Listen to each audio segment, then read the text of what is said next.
ভাই, আমার এই কাঠির মাপে 2 জোড়া জুতা দেন তো।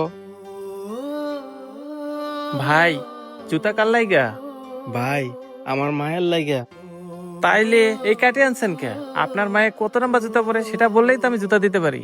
ভাই, আমার জন্মের পর থেকেই আমি কখনো দেখি নাই আমার মাকে জুতা পরতে। তাহলে আমি কেমনে বুঝবো আমার মা কত নম্বর জুতা পরে? কি বলেন ভাই? আমার বুঝ হওয়ার পর থেকেই দেখতাছি আমার মা অন্যের বাসায় কাজ করে আম করে বড় করছে। আর আমি এখন অন্য একটা কাজ করি, সেইখান থেকে আমাকে আজকে প্রথম বেতন দিছে। তাই আজকে আমি আমার মায়ের জন্য 2 জোড়া জুতা কিনতে আসছি। 1 জোড়া জুতা আমার মায়ের সবসময় পরবো, আর 1 জোড়া জুতা আমার মা যদি কোনো জায়গায় বেড়াইতে যা তখন পইরা দেব। ভাই, আপনি এই কাঠির মাপে আমাকে 2 জোড়া জুতা দেন। আচ্ছা ঠিক আছে ভাই। এই অঙ্কন, এদিকে আসো। ভাই কোন? অঙ্কন, এই ভাইরে এই কাঠের মাপে 2 জোড়া জুতা দাও। 1 জোড়া দিবা স্যান্ডেল, আরেক জোড়া ভালো দেখে জুতা দিবা, যেন পইরা কোনো জায়গায় ঘুরতে যাওয়া যায়। আচ্ছা ঠিক আছে ভাই। ভাই, জুতা কি ছেলে গো দিমু না মেয়ে গো দিমু? মহিলা মানুষের জুতা দাও, ওই ভাইয়ের আম্মার জন্য। ভাই দেখেন এগুলা পছন্দ হয় কিনা।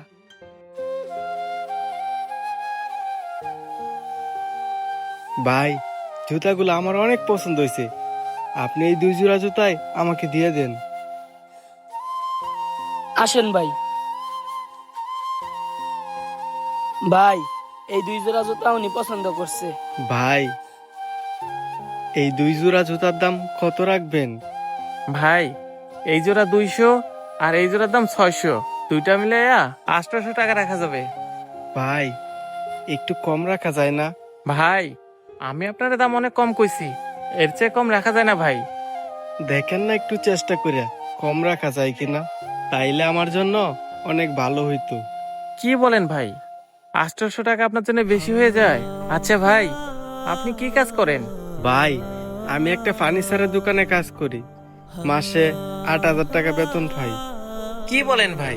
এই যুগে 8,000 টাকায় আপনার সংসার চলে? 6,000 টাকা সংসারে খরচ, আর 2,000 টাকা মায়ের ওষুধ আর ছোট ভাইয়ের পড়ালেখার খরচ আলহামদুলিল্লাহ হয়ে যা। আচ্ছা ভাই, আপনার পরিবারে কয়জন সদস্য? আমি, আমার ছোট ভাই আর আমার মা। আপনি, আপনার মায়ে আর আপনার ছোট ভাই। আপনার বাবার কথা যে বললেন না, আপনার বাবা কই?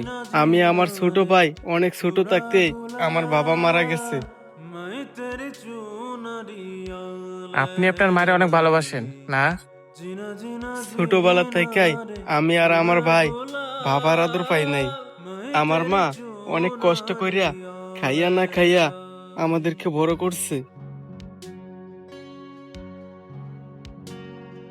এবার বলেন ভাই, মারে ভালোবাসবো না তো খারে বাসবো?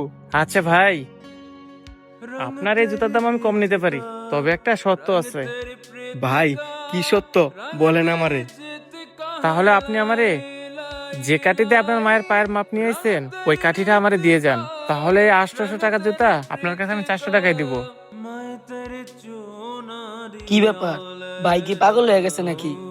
সামান্য একটা কাটির লেগা 800 টাকার জুতা 400 টাকা দিয়া দিতেছে। কি কোন ভাই, এই সামান্য একটা কাঠির জন্য আপনি 800 টাকার জুতা 400 টাকা রাখবেন? তাইলে তো আমার জন্য ভালোই হয়, আমি আমার মায়ের জন্য জুতা নিতে পারবো। আমি তো আমার মায়ের জন্য জুতা পাইয়ে গেছি, তাইলে আর এই কাঠি দিয়ে আমি কি করব? এই ধরেন ভাই। আচ্ছা ঠিক আছে ভাই, তাহলে জুতা 400 টাকা দেন। ঠিক আছে ভাই, এই লোন ভাই আপনার টাকা। এই নেন ভাই। ঠিক আছে ভাই, আপনাকে অনেক ধন্যবাদ।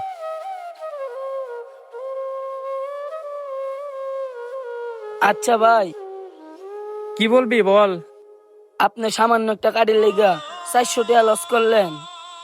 তুই এইটারে সামান্য একটা কাঠি কইতেছস? যে মায়ে এত ভালো একটা সন্তান জন্ম দিছে, এই কাঠিটা সেই মায়ের পায়ের মাপ।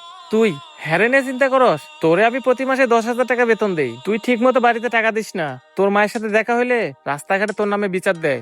তুই বাড়িতে টাকা দিস না, এত টাকাটা কি করস আমার একটু বলতো। তোরে আমি মাসে 10,000 টাকা বেতন দেই, তুই কি করস? এলাকার যত গাঁজাখোর আছে এগোর সাথে চলাফেরা করস। ইতা বাদ দিয়া বাবা মারে টাকা দে, দেখবি মনের ভিতর শান্তি পাবি। নিজেও জীবনে কিছু করতে পারবি, আর বাবা মার কাছে টাকা দিলে কোনো সময় টাকা পয়সা নষ্ট করে না। নিজের পকেটে টাকা নিয়ে ঘুরবি, কেমনে গাঁজা খাবি, কেমনে জুয়া খেলে টাকা পয়সা নষ্ট করবি, সেই চিন্তাই করবি। এইসব বাদ দিয়া ভালো হয়ে যা। হ্যাঁ রে, দেখ 8,000 টাকা বেতন পায়া কেমনে মা আর ভাইরে নিয়ে সুন্দর করে সংসার চালায়। ভাই আমি আমার ভুলটা বুঝতে পারছি। আমি আর খারাপ পোলাপানের লগে চলতাম না। এখন থেকে বাবা মারে টাকা পাঠামো। আচ্ছা ঠিক আছে, যা এই মাসের বেতনটা তোর মারে বিকাশে পাঠাই দে, তোর মায়ে অনেক খুশি হবো। আচ্ছা ভাই, ঠিক আছে।